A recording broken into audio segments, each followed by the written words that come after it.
The agricultural metaphor works great, right? Like think of massive agribusiness where they mass standardize and homogenize crops, right? So they don't make the thing grow. Like nature's still making it grow, but they do such weird stuff around it that it all grows basically identically, right? And we all know that monocultures are incredibly susceptible to blight, right? Which is to say, like, that's why we use pesticides and stuff, because it's all identical plants, all in the same rows, all looking exactly the same. And so, like, permacultural models of agriculture are extremely different. And so the analogy there is the same. Like, we need to actually move into something that looks like we're going backwards, but in fact, we're going forwards, right? With the educational thinking. And so something like a permacultural form of education, which basically uses the naturally occurring symbioses and interferes as little as possible with the natural dynamism of the growth that's there. That's the model, that something like that. So, and what that entails is actually more respect for what is given by nature in the plant and less hubris about the human potential for real design and power over that process, right?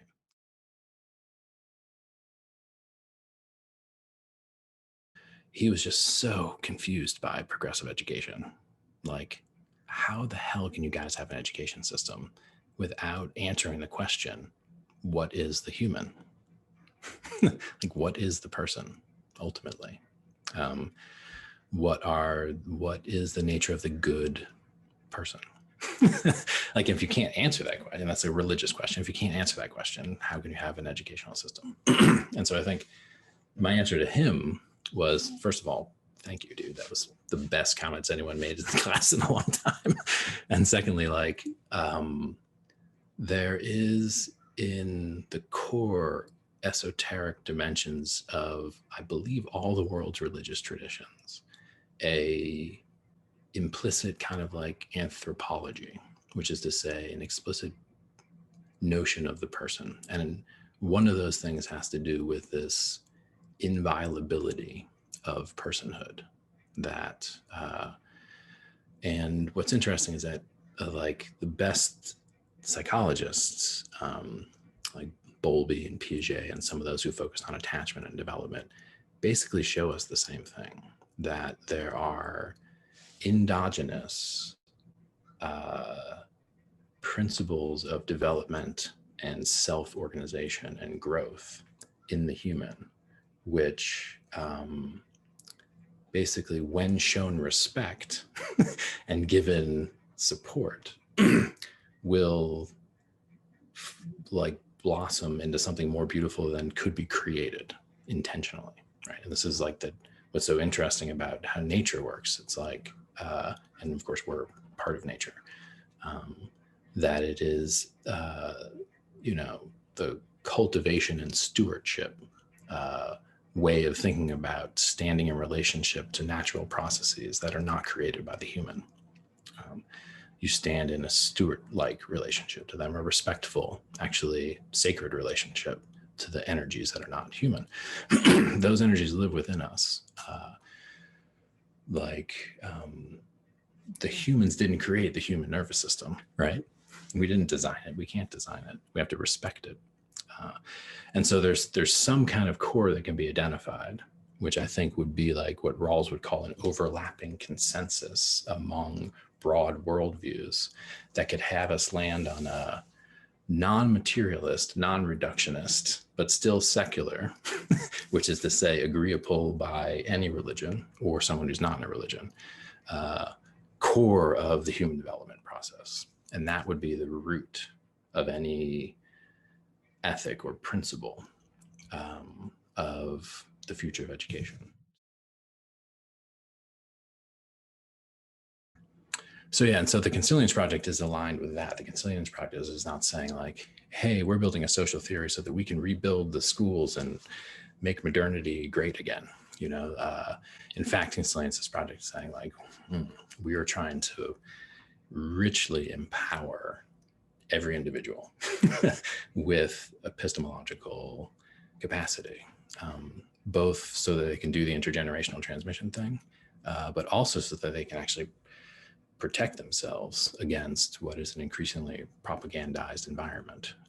The other paper that I'm working on, series of papers on propaganda, contemporary propaganda, which isn't called propaganda anymore. It's called communication science.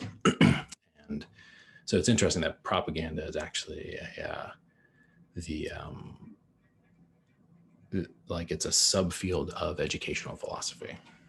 Like when I started to get into the study of propaganda, I was like incredibly well prepared because of everything they're thinking about is basically they're thinking about education, but like in this weird, like on the other side of the mirror world, you know? And so that's been fascinating. And of course, the beloved John Dewey, after the First World War, wrote a lot about propaganda and propaganda critique. So there's all this interesting threads, but I raise that just to say that it is not simply that we need to find ways to preserve and move forward the epistemological resources.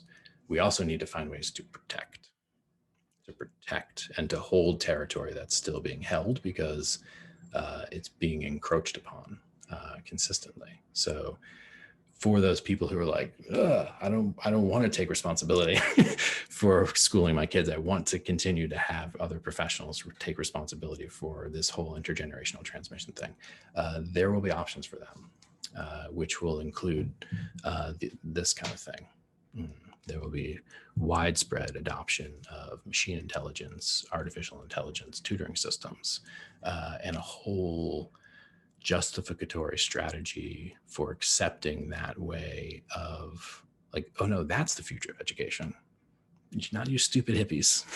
Future of education is slick like an Apple store, and it involves probably like cranial implants and constant real-time neurological monitoring and all of that stuff. And I had a conversation with a guy who said that to me. And I'm not even going to paint the whole story he painted because it was just like terrifying. But this is one of the directions that's also being proposed, that no, we can't return sovereignty over communication and education to the community and the parents. We have to somehow keep it. So yeah, we'll have that as well. So there needs to be also movements of, I keep saying protection. It seems like too strong of a word, but it feels like what it is. So yeah, the situation is a very dynamic one. And I think that's basically all I'm going to say. Now I'd like to just have questions. So that's kind of the frame of it. I'd be happy to answer any more questions about the Consilience project. We're on a September big launch, and then it's a 5-year project, and then it closes. And the idea is that during that 5 years, we create the core catalyst for the movement, and then 5 years happens and Consilience drops out, but the movement keeps going. It's kind of interesting because there's only so much language to go around. I would say something like integrity being a really good one. So it's funny, I mean, I mentioned it in passing, but it's actually a theme of my book, is that one of the things that's happening here is actually a reemergence of religiosity and the sacred as being a key dimension of education. And so when I say integrity, I don't mean like the isolated atomistic Western individual who's basically like out to get theirs. Integrity is about a kind of a relationship you have to reality and to others. And so that's one thing, integrity. And to transmit integrity, you need to have integrity. And to transmit integrity, you need context, communication contexts of socialization that are integrous, which means like you can't have subtly, systematically distorted education where there's like something we just don't talk about that we're all aware of, but we don't talk about it because it's too dangerous to talk about in our culture, right? So that's money or sex or power or any number of things. And so integrity means basically wholesome environment, wholesome language, and full self-awareness and consistency of self, no duplicity. So that's important. And then something like curiosity and situational awareness, like that you're not training for some abstract future job. You know what I mean? Like you're training to like be aware right now of a constantly changing environment, right? So that notion of like, and that's why I said it's going to look like we're going back, but we're actually going forward. Like we're going to return to these things that look like sacred commitments that education used to have, and stuff that looks like almost like indigenous awareness of place and person and world, which is that notion of situational awareness. Like it is a different embodied way of relating to reality that's not primed with abstract expectation, but actually living in concrete realities. And so that ends up, I think, becoming key. And incidentally, you almost can't do that in a school. Like a school's like an abstract environment, like even just architecturally. Like all the desks are identically sized. Like how weird is that, right? Because all the people aren't. So you're like put in this environment that's abstract and actually usually aesthetically depressing. So like in the context where you're being educated, you're like having to like tone down all your sense awareness and tone down your embodied awareness. And I'm saying that needs to be the opposite. Like the educational environments need to bring more attention, more capacity to your immediate situation, and specifically the people in them. And then that merges with the integrity thing, because it's easy to be out of integrity when no one's really paying attention to anybody else, because you're all got your, everything's toned down and you're just doing your thing. But if you're in a context where actually, no, we need to be deeply in tune with one another. And like, I'm aware when you're kind of like, there's a subtle thing there, man, you're a little bit mad at me. What's going on there? Like, just say it, you know, to make that kind of real attunement to the nature of the other people and the nature of the environment. That's the kind of thing you want. And it's funny, the kids get that, but they get it like not in school, you know, they get it like in sports, or they get it in outdoor programs. I hope kids still do that. I'm sure they must. But so there's that sense of, needing to re-enliven that. So those traits of integrity, those traits of awareness, and then something too about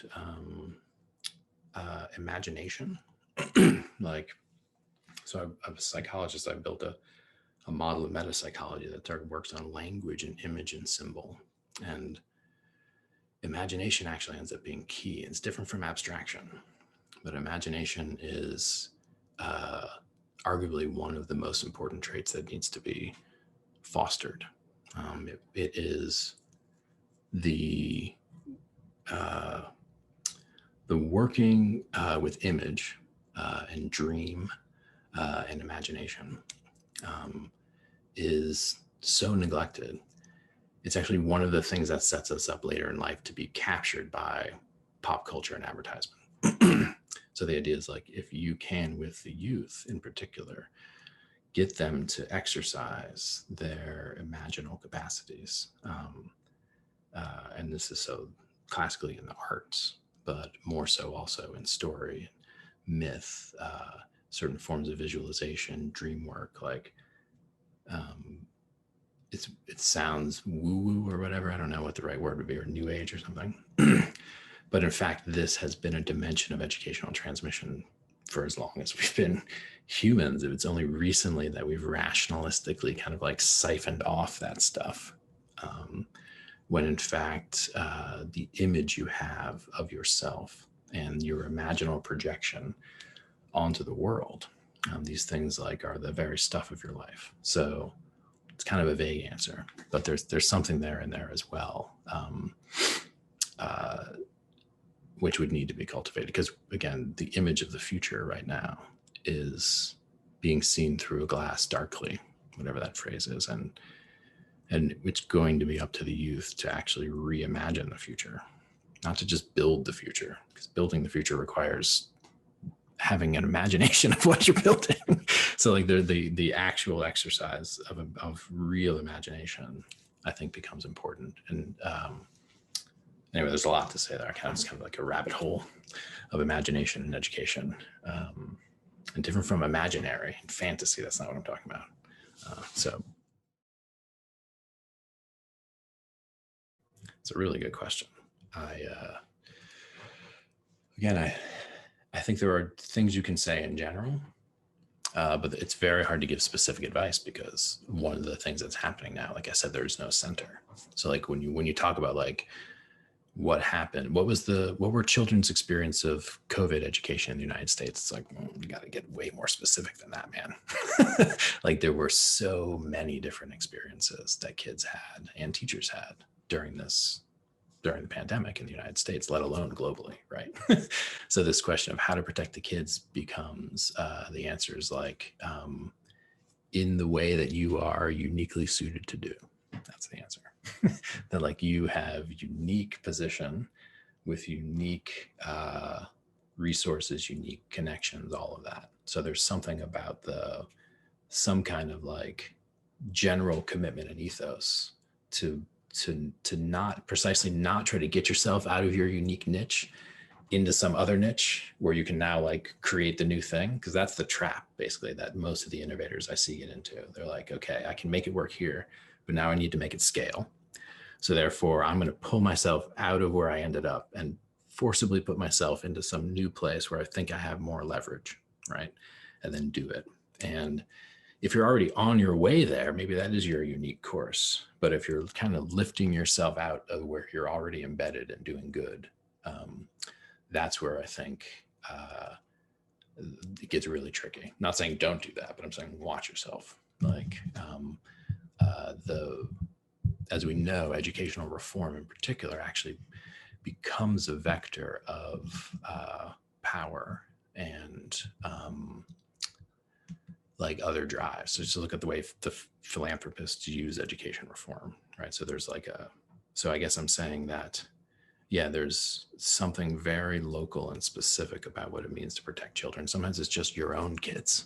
Like literally, it's hard enough to protect your own kids from the screens, you know? And then in other cases, if you are a teacher or a principal, then you have a slightly broader way of protecting. I'm protecting kids, right? I'm trying to protect kids now by speaking to you guys as passionately as I can. And so, yeah, so I think it's that sense of, so the general advice would be foster the awareness in people that kids actually do need to be protected. Like there is naive techno-optimism about what the screens are doing to kids. And there's naive cultural optimism about what all of these cultural changes that we're under, what the effect that those are having on kids. So I think the first thing is there needs to be a sounding of the alarm in a way that actually resonates and doesn't cause reactive dismissal, right? So like, oh, that's a conspiracy theory about kids being destroyed by tech companies. No, it's not. So that's the first bit. Just find a way to have conversations and in yourself become aware, like this is real. Like it's not a matter just of helping my kid get ahead. Like it's a matter of actually protecting him a little bit from the culture. And then I think the other advice would be you have to protect. So when you think as a developmentalist, then you're always seeing, when you're with someone who's old, you're always seeing every age they've ever been. So like when I'm with an adult, I'm like, oh, I see you all the way back. Like I see every age you've ever been. But when you're with a kid, you see every age they're going to be, right? And so that means like you can't do things that protect now that actually disadvantage later, right? So like and this is the big risk that innovative educators take, especially ones with like incredible nature-based pedagogies or just like stuff where these kids just have like mind-blowing, beautiful experiences. Is like, we need to do that for kids. Now, I'm not saying don't do that for kids, but I know too many kids who've been and had incredible times and then they're released into the wild and the world just destroys them. Or kids who don't encounter any technology and never watch TV, and then they're released into the world, and they become depressive drug addicts, right? So this question of what does protection look like? What does kind of like coddling look like becomes important, right? How is part of protecting someone actually equipping them to protect themselves, right? Rather than just being there to always protect them. So the stance sounds like one of like, well, we need to just hold our kids with the kid gloves on and keep them away from the world. And like, you know, but that's actually not in the long run, when you look at every age they're going to protect them. So that's another thing that I would say, is that it's not going to be easy decisions. It's going to be hard decisions about how to expose children at the right pace with the right context to the right things, so that they can come to understand how complex the world is and where they are in it. And so, yeah, so it's very, like I said, it's very hard to give specific advice, but just being aware that there's a need to protect children, I think, is important.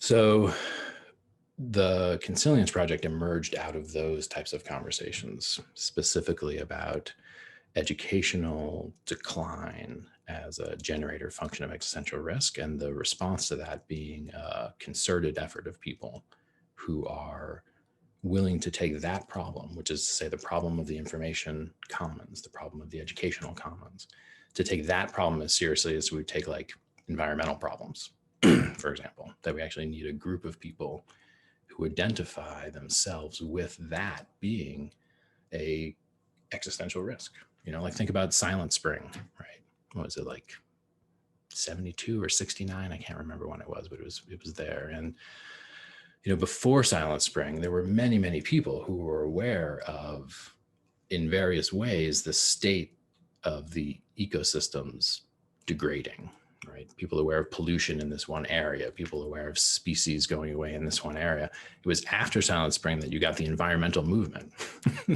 where a bunch of people who didn't realize they were all under the same umbrella actually saw the umbrella, and they're like, whoa.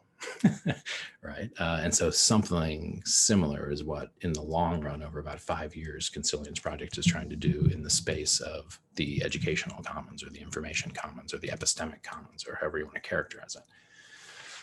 And so right now, the main work of the Consilience Project is to build a core set of new social philosophies that focus on learning as the center of social reform, basically.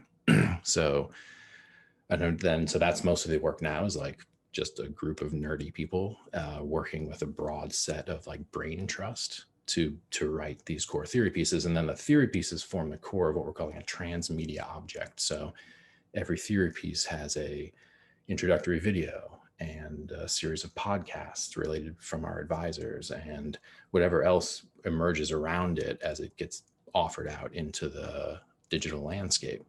So the idea would be that not everyone's going to read these complex new social philosophy pieces, but the transmedia object will begin to penetrate the culture. This is like a bat signal that we send up, and it's going to go over most people's heads, probably, but there will be a small number of people who are exactly the people we want who will come, basically responding to the bat signal, like at a high frequency. And then out of that, we're building a movement of sense makers, of people who are trying to fix the kind of like the crisis of the educational commons. And you know, there's many people in this camp. So the people who everyone knows about, like Tristan Harris and stuff, who's kind of really close to the organization, are working on those problems at the level of technology, right? At the simple things. I mean, not simple in one sense, tremendously difficult in another sense. Like, so for example, eliminating micro-targeted advertisement on social media, full stop. Eliminating advertisement on essential communications technologies, full stop, right? I was speaking to Alexander Bard yesterday, and he said, soon we will realize that advertising is one of the worst things that humans have ever done to other humans. And we will look back on this period of time and see advertising the way we see slavery now.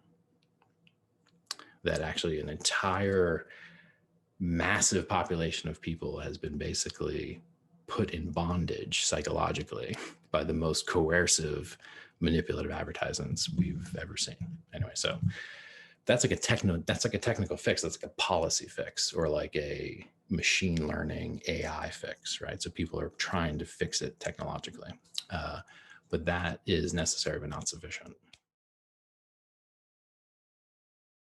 This whole measurement thing I started to see as the core of it, and so I started to focus on measurement very intensively. And it was in that context that I realized, like, whoa, we could mess up education so bad that civilization itself basically stops functioning well enough. And so I identified what the man who would later become my friend Daniel Schmachtenberg would call a generator function of existential risk, or a generator function of civilizational collapse, which is like a pattern that gets put in place, like a social norm, like testing, for example, which seems like a great idea at the time. And by the way, it did. It was like, how do we actually prove that inner city schools need more funding and that the kids are being less well educated? But we need to measure it somehow, right? So there's like an intuitive sense there, but it actually becomes a self-terminating protocol. Like if we keep running that script, like the thing will just disintegrate. And so I had identified that, and I started to realize, even more than I thought, education was at the center of concern, that it ought to be, that it was like, not just my opinion, man, that the whole thing hinged on education, that there was in fact really strong sociological proof of the necessity of getting these systems, especially now, built correctly. So I fell in with a group of guys who were more specifically studying existential risk and civilizational collapse. So these are relatively new fields that focus on threats to all of human life. That's existential risk, sometimes all of biological life, and found that being a psychologist in those conversations was extremely interesting, because most of the field of existential risk is concerned with like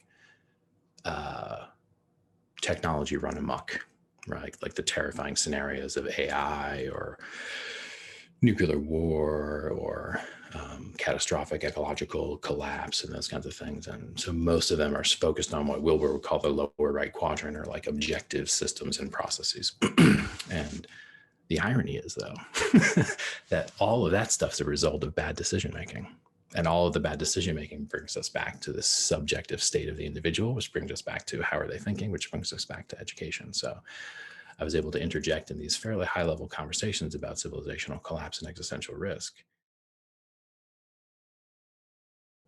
People being like, whoa, Jesus, what Zach keeps saying is actually root, like this process of intergenerational transmission and the process of developing the capacities necessary to basically like step into the challenge. And if you start looking like more objectively, although you have to be very objective because it gets a little frightening, you see that ubiquitous low-grade psychopathology has become a part of our culture. And a few other characteristics of people's interiors that make the current situation not just technologically dangerous, but also culturally, psychologically dangerous. So we're like, damn. Like, it's not just that we have to fix complicated technological problems. Like, we need to know how to pull CO2 out of the atmosphere. We need to know how to change agricultural practices so that we don't end up polluting the oceans with basically the runoff from agricultural waste, which is what happened. It's like we figured out how to feed Africa in part by using certain petrochemically derived fertilizers, which then seep out into the ocean. And then we have an ocean pollution problem by solving the agriculture problem, right? So it's like these types of technological things need to be handled, but precondition for that is handling this whole education thing. And that's what brought this group to move towards looking at something like a cultural or educational play rather than a economic and technological play, which is where most people are focusing on existential risk. The simplest way to think about it is that if you have a society, that society needs to exist over time. And for it to do that, it needs to replace its members, right? So even if you think about like a local, a village on the coast of an island where they live by fishing, right? And they don't have a lot of agriculture. So if they didn't fish, they would all die, right? In that situation, you have to teach the next generation to fish. You just have to. If you don't, that civilization will end. So now, fast forward, or even not even fast forward, just go somewhere else in the world, and you have a civilization where it's the thing is dependent upon almost an innumerable number of roles, and no one's even responsible for coordinating all those roles. And there's many places in the supply chains and scientific research infrastructures and pharmaceutical companies and nuclear energy and all of these places where if we can't get enough people into those positions, critical functions of society will fail. And some of those positions are things like motherhood. Some of those positions are things like community leader with upstanding moral values. So it's not just technical skills we need to reproduce. It's all of the skills in the life world that allow a civilization to continue.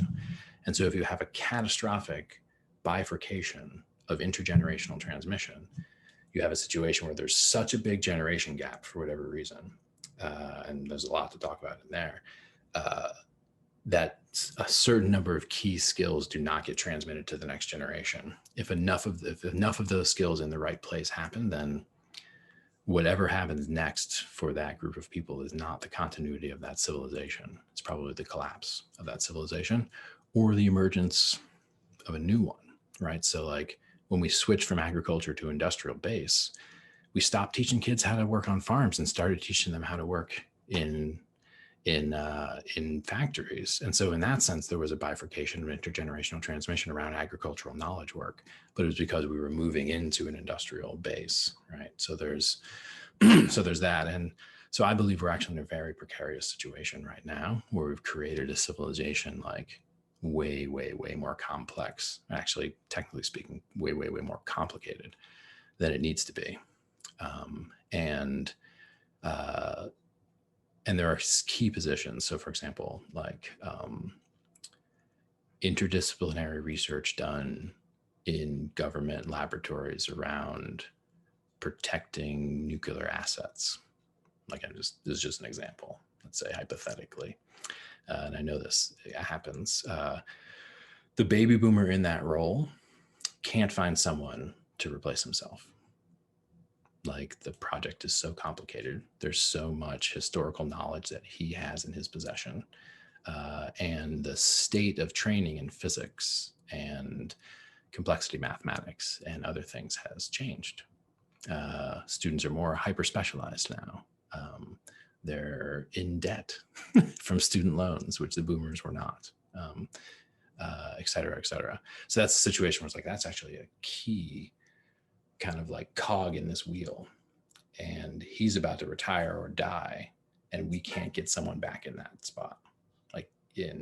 So that can happen from a lack of capacity, you just can't do the job. Then there might be a situation where we could find a guy to do that job, but he doesn't buy your government ideology. So that's a legitimation crisis where, yeah, you've passed on the skill, but you haven't passed on the meaning-making resources to make someone motivated to do the job. So many ways that educational crisis can cascade into the catastrophic bifurcation of intergenerational transmission, which cascades into a society that can't reproduce itself. It can't fill the key roles that it needs to fill. And then that becomes a civilizational collapse vector, which is part of what we're on. There are other patterns related to it, like institutional decay, where a one-time well-functioning institution just slowly becomes way less efficient and way more bloated, holding way more like So institutional decay is another one. Ennui, which is just like increasing mental distress, is another symptom of educational crisis.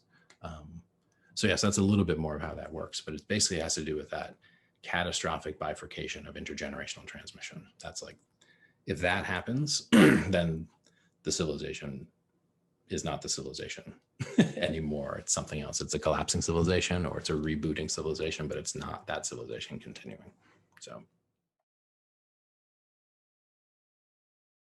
a lot of my thinking is predicated upon the idea that the current economic and political systems are in the process of collapse. So that's one thing. And so there are these transitional architectures and then future steady state architectures. There's also stuff that can be done to protect and ease the nature of the collapse dynamics. So these would be called like basically remediative activities that can be done. There was a paper I wrote where I talked about the best of the best and the first of the next, right? So the best of the best is all of the stuff that's out there now, which is actually incredibly good, but it's like patchwork on the existing education system. So like mindfulness education, social skills education, like getting kids outdoors, like resisting the testing, like this different pedagogical model that's like project based and has them in small groups. So like all of this stuff is the best of the best. Like some of the stuff is incredible. And it's kind of like being used to make the current situation actually sustainable and livable and not traumatically damaging for many children. So it's like this patchwork way of like holding the current situation together. Now, none of that constitutes a new, more viable system. All of it's predicated upon basically being able to serve a system that's failing and trying to like hold it together. And so I would say we actually need to galvanize and organize the best of the best, which is to say that all of that stuff needs to be identified, and we need to figure out how to get it into positions so that as this thing is coming apart, we can help as many people as possible and kind of ease it. But then we also need to look at the first of the next. And the first of the next is stuff that doesn't even basically show up on the radar as the best of the best, because it's not trying to fit in and fix the current system. It's trying to basically pilot or innovate future systems, which actually aren't even completely necessary yet because this system is being kind of held together. But as this system can't be held together any longer, then this stuff that was happening the first of the next, these things start to get more energy attracted to them. So that's the notion, is that you don't just make the thing collapse faster. Like, we're not trying to do that. We're trying to hold it together as best we can and ease it out and into something different. And it's unlikely that that strategy will work. It's much more likely that we're going to have a pretty bad situation for large scale bureaucratic public education systems. So you could argue that like in Philadelphia and many of these schools, kids were not learning during COVID. So it's like to say that the United States had kids learning during COVID and other countries didn't. Well, there are like the country within the country in the United States. You just had kids sitting in front of state issued laptops all day and already demonstrated skill reversal and skill loss and mental health crisis. So yeah, it's not clear to me how it's going to play out. But I do know that, yeah, there's a ton of stuff right now that doesn't require the current system going away. That's actually the best of the best of what's available. But these are, Band-Aids on something that's got much deeper illness, basically.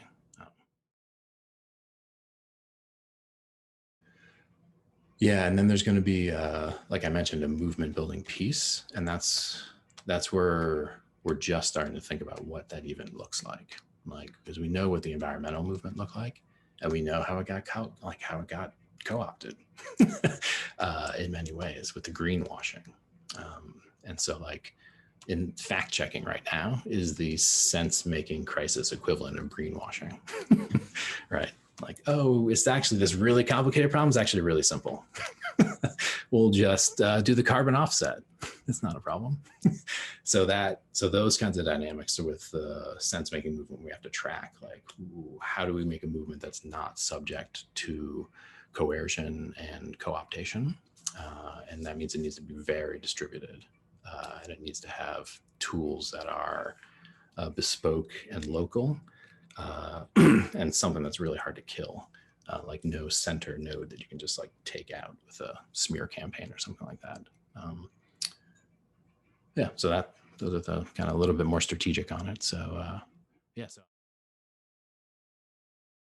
perfect example of what I meant by working with the imagination, and the myth making phrase is the right kind of phrase. And what's important to get though is that superhero movies are made to make money, not to educate kids. And so this is the risk here, is that the main cultural resources that children are given to make myths about themselves are from a commodified culture, and a culture that runs on attention extraction as its main vehicle of profit aggregation. So, and we know youth culture in particular has been a target of advertisers for a very long time. So one of the things we can do to protect kids is actually get them to critically analyze popular cultural myth and imagery, and then get them in touch with transcultural, multicultural, ancient, pre-modern, whatever, myths that were not made to make money. myths that came from the core of the human expression. And so this gets us into Jungian archetypal psychology and a whole bunch of other things that kind of open out into this domain of giving the students the resources they need to make their own image of yourself. Like you're saying, like you are a unique, beautiful person, and you have this like story that's, you're the only one with a story. Like how do we give you the images? Yeah, how do we give you the images to make that story as meaningful as it can be? And I mean, I'm not saying that your story. Yeah, to your story, but to see in your story the universal patterns of the broader stories, right? And so I think that the myths that are given in superhero thing, like there's stuff in there that's not bad, and they're playing off the archetypes, but I do worry that in prior cultures it was like you wanted to be your heroic ancestor or one of these mythic gods that's been handed down for hundreds of years through cultural transmission, and now kids want to be some random cartoon character or superhero that's only existed for 5 years and was actually built by an advertising company out of a series of traits that they identified as being super attractive to kids in a certain age. Right, because again, one of the dynamics of teacherly authority, when you know it's appropriate, is that it makes itself obsolete. It's one of the, so it's good teacherly authority. If I am now addicted to you as a teacher and I have nowhere else to go to get my trustworthy information, you've just done something else to me than teach me. You just made me dependent upon you. So the Consilience Project will dissolve itself in 5 years intentionally, so that the movement that it creates keeps going. And ideally, we've equipped folks with enough resources. Like when I do the meta news analysis, there's a method section that literally shows you could do it your goddamn self. Like we're using open source tools, Media Cloud in particular. So hopefully we're going to just like get enough people equipped and galvanize enough folks to it that when 5 years comes, there's no need for us. The artifacts will remain that we created, but the group will kind of disband. And so that's more there. And then there'll be podcasts, there'll be dialogues. We're going to use a very innovative public dialogue format to try to kind of model more sophisticated open conversation and sense making about really controversial topics like race and the pandemic and a few other things. And most of that story is a story about the kind of decline of educational institutions, specifically kind of in the West, and the kind of like the cloud of unknowing that surrounds the future of education since the digital has been introduced, right? Which is to say, we need to think about the future of education, but we don't really know how to do that. Because in a part, it's the future's unimaginable, right? And there's a saying like that: capitalism can't imagine its own infinity. And that's a comment to the about the limits of growth. That actually, if you run this model, again, it's a self-terminating pattern. It's an inexorably self-terminating generator function. The whole capitalist thing, you're extracting infinitely from a finite resource, is not going to work. And so when you think about that, and you're like, okay, so that's actually ending. This form of social organization, what's been called the capitalist world system, is ending, which means we can't imagine. It's very similar to a situation, I think I mentioned this, the 16th, 17th century, when feudalism was ending and capitalism was emerging.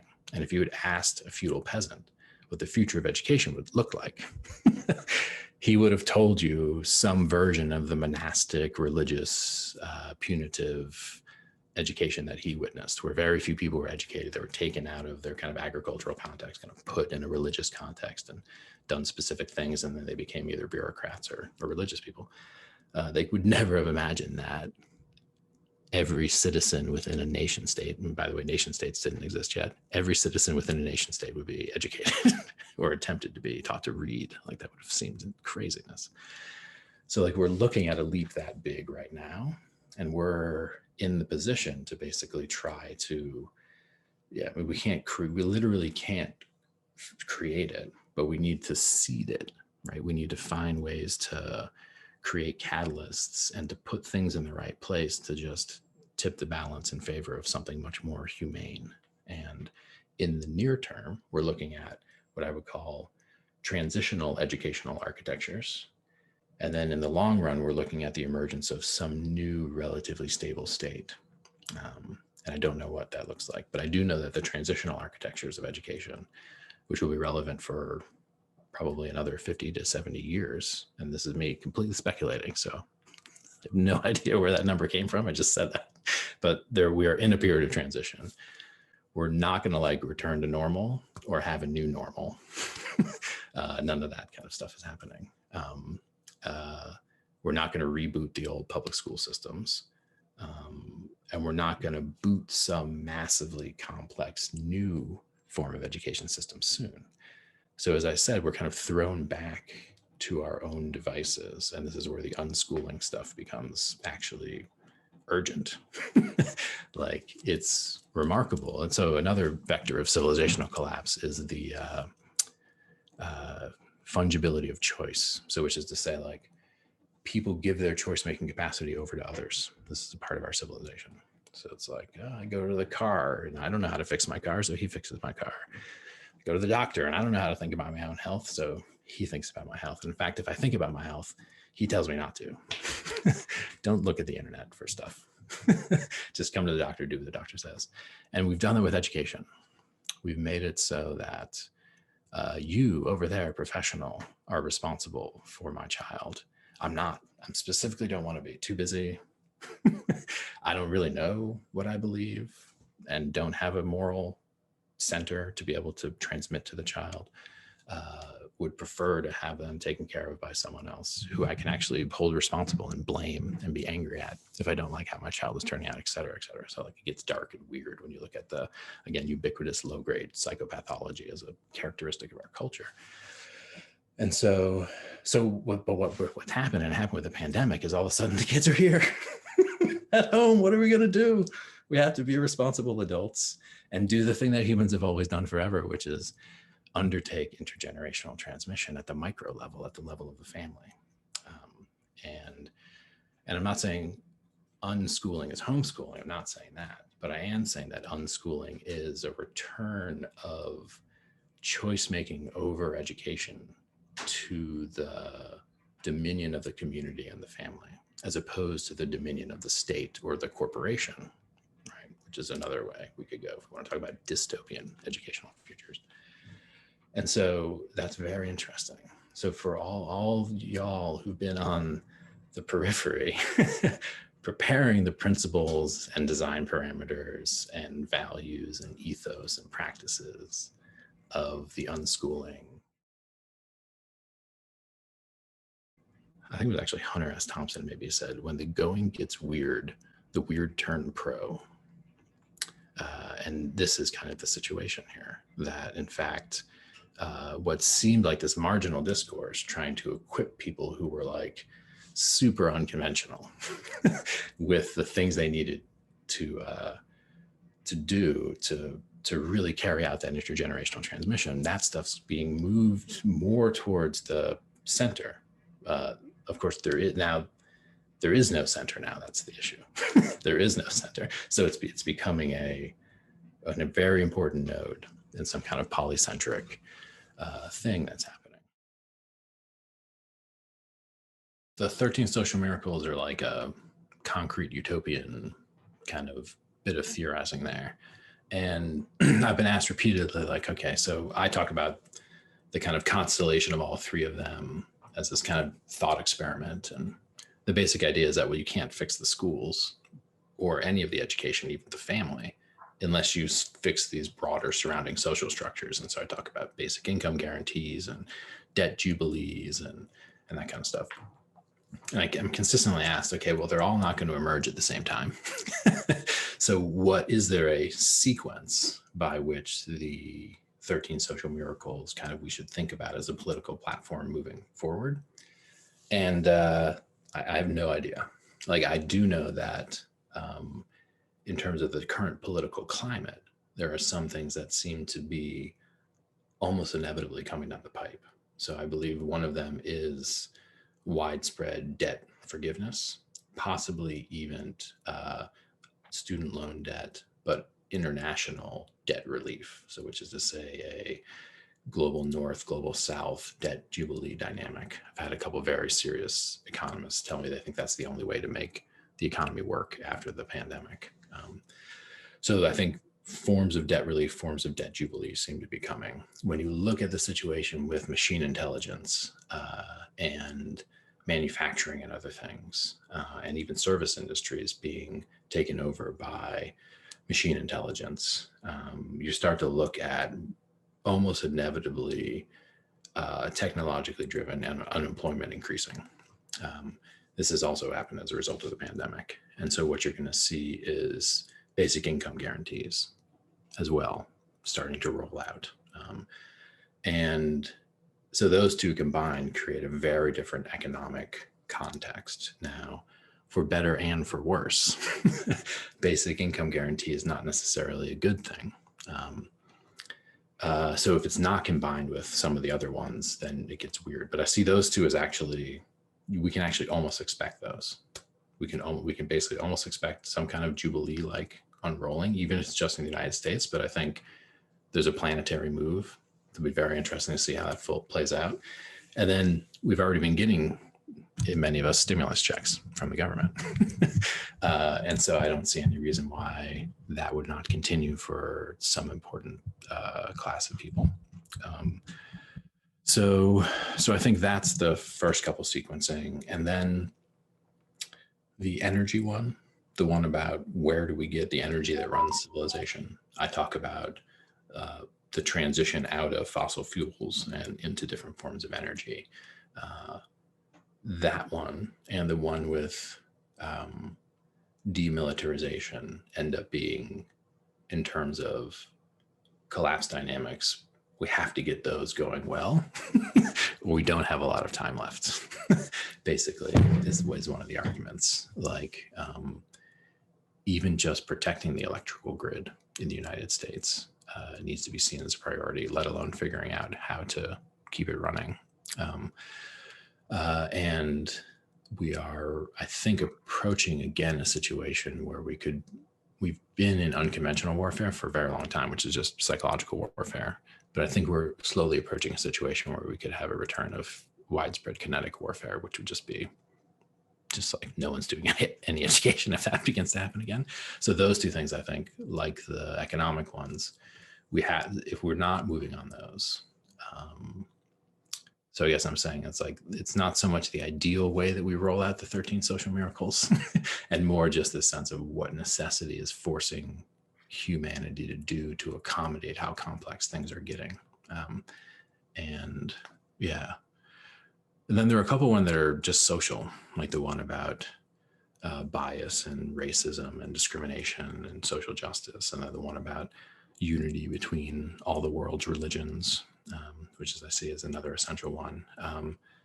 These ones I think cannot take place in a context where the ethical realities and existential realities that make the other ones necessary aren't visible, which is to say, like, you're not going to have a renaissance of perennial philosophy and trans-religious unity in a context where socioeconomic inequality isn't recognized. Right? So like there are relations between these where there's like prerequisites. And I haven't thought about that whole thing. I need to probably do some writing on it. So that's me extemporaneously kind of like not really answering the question, but talking a little bit about the social miracles along the way. And so, yeah, so we're in an epistemologically unmoored situation for sure. And that's why imagination, integrity, situational awareness, just be able to be responsive to reality with the fullness of your resources, because it's coming. It's not like the adults know what it's going to be like for you in 15 years. The adults don't know what it's going to be like for you in 15 years. So, yeah.